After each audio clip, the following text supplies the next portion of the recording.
দুদুমা হালিমা বলে মনে বড় ব্যথা নিয়ে মাথা হ্যাট করে তাদের কোনো কথার উত্তর না দিয়ে সোজা আমি আব্দুল্লাহ ঘর আমিনা ঘরে প্রবেশ করলাম। দরজার ভেতরে যখন প্রবেশ করতে লাগলাম আমি হালিমা দেখতে পেলাম আমিনার কোলে একটা বাচ্চা রয়েছে, মিশাল তার চলে না, আকাশের চাঁদও লজ্জা পেয়ে যাবে এত সুন্দর আমিনার বাচ্চাকে দেখতে। রীতিনীতি অনুযায়ী শিক্ষা যাতে ভালো হয় তাই এমন করে দাইমার কাছে বাচ্চাদেরকে দিয়ে দিতে হয়। এই যুবকেরা আব্বারা তরুণেরা দলে দলে বিভিন্ন জায়গা থেকে নারীরা এসেছিল মদিনা মক্কার জমিনে বাচ্চাদেরকে নেবে বলে। আমার রাসূলুল্লাহ বাবা নবী বলে আমার নবীকে কোনো মহিলা নিল না, কেননা তারা জানে এতিম বাচ্চাকে নিলে বেশি টাকা পাবো না। এই যে এতিমকে অবহেলা করা এটা আজ থেকে নয় যুগে যুগে চলে আসছে। আরে আমার নবীকে তারা নিল না, একটা একটা বাড়ি থেকে বাচ্চা দিকে নিয়ে যে যার মতো মহিলারা চলে যেতে লাগলো।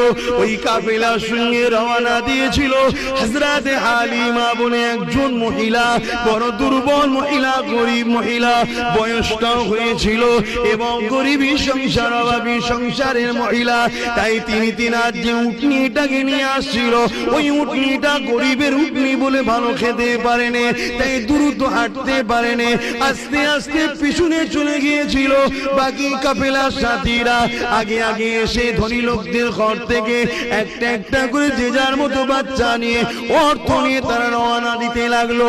যখন মক্কা দিয়ে বেরিয়ে যাবে হযরত হালিমার সঙ্গে দেখা হয়ে যায়। হালিমাকে বলতে লেগেছে হালিমা রে আর তুমি এমন করে, হযরতে হালিমা দুদুমা হালিমাকে বলে আর তুমি মক্কাতে যেও না, কেন মক্কা সব বাচ্চা দিকে আমরা নিয়ে চলে এসেছি।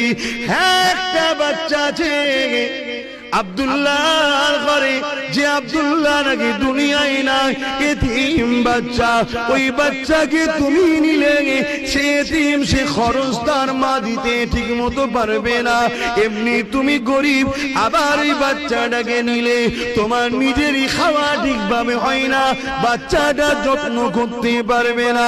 আম্মা দুদুমা হালিমা বলে মনে বড় ব্যথা নিয়ে মাথা হ্যাট করে তাদের কোনো কথার উত্তর না দিয়ে সোজা আমি আব্দুল্লাহ ঘর আমিনা ঘরে প্রবেশ করলাম।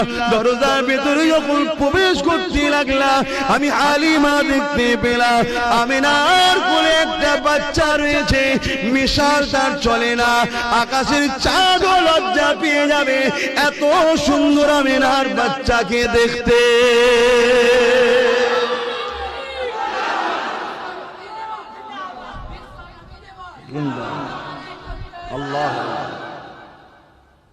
আমার রাসূলকে দেখে আকাশের চাঁদও নিজেকে ঢেকে নিতেন, এত সুন্দর আমার রাসূলকে দেখতে। চাঁদের খুঁত আছে, আমার রাসূলের কোনো খুঁত ছিল না। জোরে বলুন সুবহানাল্লাহ।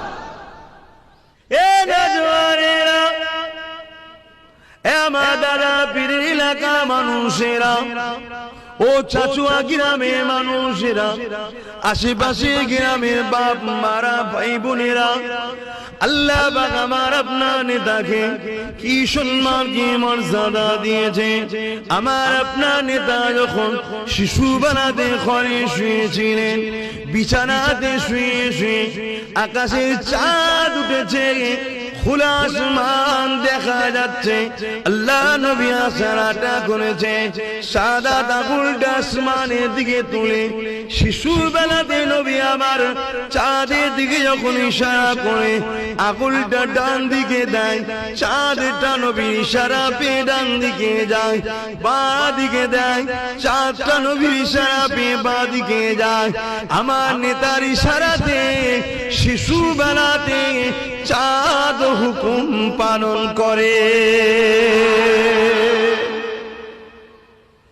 সেই নেতা অনুসারী আমরা, শুধু মুখে বললাম দরদ থাকা দরকার নবীর উপরে, ঠিক না বে ঠিক? এবারে লোক দেখানো করে লাভ নেই, দুনিয়া তোমায় কি ভাবছে জেনে লাভ নেই। যদি তুমি সত্যি দরদি হও, দুনিয়া তোমাকে যদি মনে করে ধরো নবীকে ভালোবাসে না, ওটাও যায় আসে না।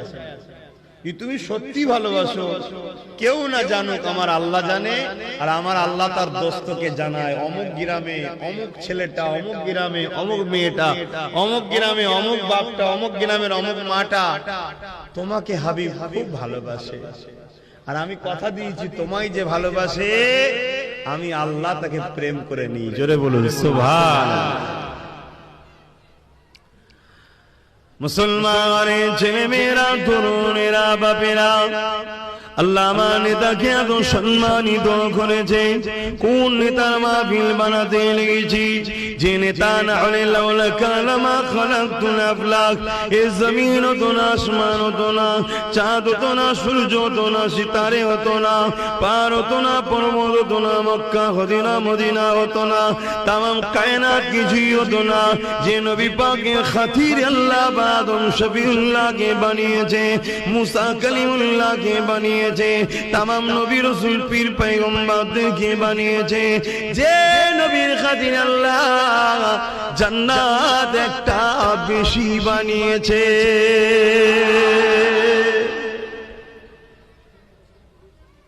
সেই নবীর আলোচনা শুনছি। এই যে আপনারা বসে বসে আমার নবীর কথা শুনবেন, আপনাদের কি লাভ? এই লাস্টে শুধু তাবারুক খিচুড়িটা নেবেন, বিরিয়ানিটা নেবেন, ওইটাই লাভ? ওটা তো সবার বাড়িতে আল্লাহ করে আজকে আছে, কার বাড়িতে অভাব আছে? তবে একটা দিন আসছে মানুষের বাড়িতে এক মুঠো চাল পর্যন্ত পাওয়া যাবে না, খুব শিগগিরই আসছে।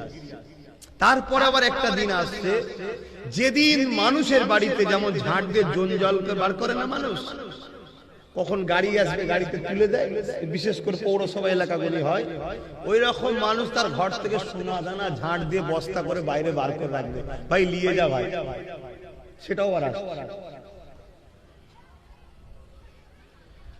সবই আল্লাহর পরীক্ষা। এই যে আমরা বসে শুনবো, আমরা কি পাবো? হযরতে আবু বকর সিদ্দিক রাদিয়াল্লাহু তাআলা আনহু আমার রাসূল পাক সাল্লাল্লাহু আলাইহি সাল্লামের প্রথম সাহাবী বলছেন, যারা আমার নবীর মাওলুদ শরীফ বানাবে আল্লাহ পাক খুশি হয়ে তাদেরকে এত ফজিলত দেবে, কানা রাফিকি ফিল জান্নাত, আমার জান্নাতি বন্ধু তারা হবে। জোরে বলুন সুবহানাল্লাহ। পৃথিবীর বুকে এমন কোন মাহফিল আছে যে কারো মাহফিল করলে সিদ্দিক আকবরের বন্ধু হওয়া যায়? এমন কোন নেতা দ্বিতীয় নাই। শুধু এই লাভটা নয়, আল্লাহ নবী সাহাবার একদিন নিজের এলাকাতে আল্লাহ নবীর মাওলুদ শরীফ বানাতে ছিলেন, জশ্নে ঈদে মিলাদুন নবী বানাতে ছিলেন। আল্লাহ নবী সাহাবাদের মধ্যে দেখে রাসূল পাকের সাহাবী হযরত আব্বাস আলোচনা করতেছিল। একদিকে তিনি নবী পাকের চাচা জানো হন, তিনি আলোচনা করতেছিলেন, বাকি সাহাবারা বসে বসে আলোচনা শুনতেছিল। এই যুবকেরা আল্লাহ নবী চাচা জান আলোচনা করে, এ আমার সাবির উম্মাহ সাহাবারা, আল্লাহ আমার নবীকে এত সম্মানিত করেছে। আম্মা আমিনা বলতে লেগেছে, আমি একটা খ্বব দেখলাম, যে খ্ববের মধ্যে দেখতে লাগলাম একটা নূর, একটা আলো, যে আলোটা শাম দেশের প্রাসাদ পর্যন্ত আলোকিত হয়ে গেছে। আল্লাহ নবী জানিয়ে দিলেন, ওই আলোটা অন্য কেউ নয়, ওই আলোটা হলো, নূরটা হলো আমি মুহাম্মাদুর রাসূল। এ নজওয়ানেরা, আম্মারা, বাপেরা, বোনেরা, বেটিরা, আল্লাহ নবীর সাহাবার আলোচনা শোনে, আর নবী পাকের সাহাবী আলোচনা করে। হযরত আব্বাস রাদিয়াল্লাহু তাআলা নবী পাকের চাচা জানাজ করতে লেগেছে, এমন করে বলতে লেগেছে, আমার নবীর সাহাবারা, বাবারা শুনে কি না, আল্লাহ আমার রাসূলকে কি সম্মান দিয়েছে, কি ইজ্জত দিয়েছে, কি মর্যাদা দিয়েছে।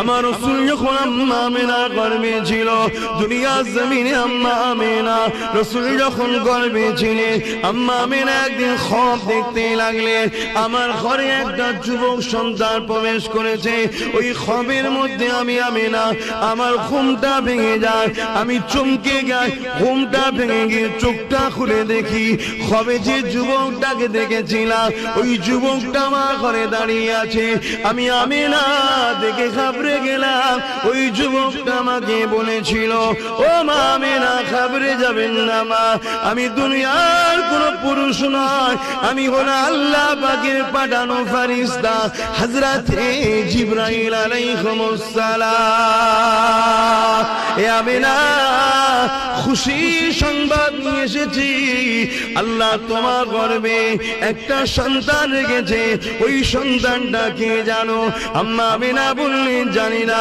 হযরতে জিবরাইল বলেছিলেন এ আমেনা রে ঈসা রূহুল্লাহ যার জন্য দোয়া করেছিল মা মারিয়াম যার জন্য দোয়া করেছিল ইব্রাহিম খলিল কাবা তৈরি করে যার জন্য দোয়া করেছিল এ আমেনা ওটা অন্য কেউ নয় নবীদের নবী আল্লাহর দোস্ত তোমার গর্ভে রয়েছে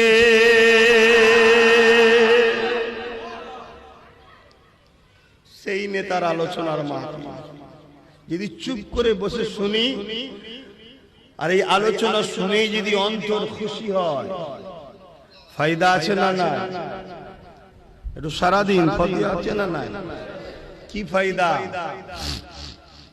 আজাবাতুল্লাহ শাফাআতি আমার নবী বলছে তারা আমার শাফাআত পাওয়াটা ওয়াজিব অবশ্যই শাফাআত পাবে জোরে বলুন সুবহানাল্লাহ কেন স্বাভাবিক এখানে তারা খুশি হবে যারা নবীকে প্রেম করে নবীর প্রেমিক মানে ঈমানদার ঈমানদার মানে তো জান্নাত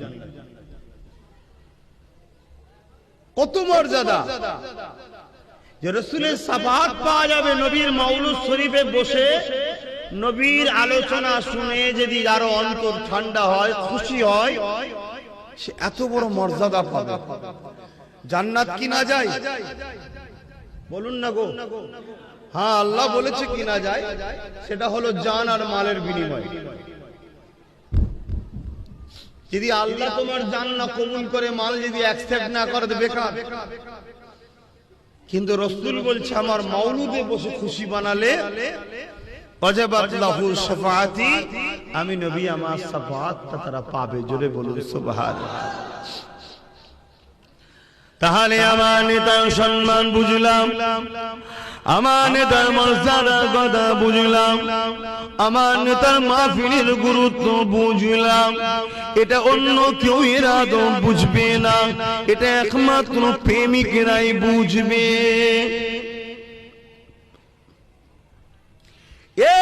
যুবকেরা আল্লাহ নবী দুনিয়ায় তাশরীফ এনেছিলেন 570 খ্রিস্টাব্দে 12 রবিউল আউয়ালে সোমবার সন্ধ্যা থেকে সময় আজ থেকে কিছু কম বেশি 1450 বছর আগে ওই সময় পৃথিবীর জমিনে আসমান ও জমিন গাছপালা তরুলতা পশু পাখি তামাম মখলুকাত খুশি হয়েছিল কাবা বুঝেছিল আমি শিরক মুক্ত হব আমি মুক্তি পেয়ে যাব কাবা খুশি হয়েছিল মক্কার জমিন খুশি হয়েছিল আমি রহমতের নবীর কদম পাবো একমাত্র অসুখী হয়েছিল শয়তান আর শয়তানের অনুসারীরা আজও দুনিয়া জমিনে কোন জায়গায় যদি আমার নবীর আমদের আলোচনা হয় আমার নবীর প্রশংসা তারিফ করা হয় আমার নবীর আগমনের আলোচনা হয় আজও দুনিয়ার জমিনে এই মাসটা এলে এই তারিখটা এলে সবাই খুশি হয় আসমান জমিন খুশি হয় গাছপালা তরুলতা খুশি হয় আজকের দিনও শুধুমাত্র খুশি হয় না ইবলিস শয়তান তার চালারা না জানি আমার আপনার কারণ তোরটাতে ইবলিস দখল করে রেখেছে আমার জানা নাই আপনি নিজের অন্তরকে প্রশ্ন করে দেখুন আর যদি না মাহফিলে আপনি খুশি না হন, আমার নবীর আলোচনায় যদি খুশি না হন, আমার নবীর আলোচনার মাহফিলে যদি আনন্দ না পান, মনে রেখে দেবেন আপনার অন্তরটা আস্তে আস্তে ইবলিসের কবজায় চলে গেছে।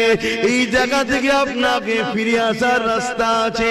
ওই রাস্তাটা হলো উযকুরুল্লাহ যিকরান কাসীরা, আল্লাহ নামে বেশি বেশি করে জিকির করে অন্তরে ধাক্কা দিতে হবে। আল্লাহ আল্লাহ আল্লাহ আল্লাহ আল্লাহ আল্লাহ আল্লাহ, এইভাবে আল্লাহর পবিত্র জাত নামকে ডেকে ডেকে অন্তরকে পবিত্র করতে হবে। কেননা পৃথিবীর একটা মানুষ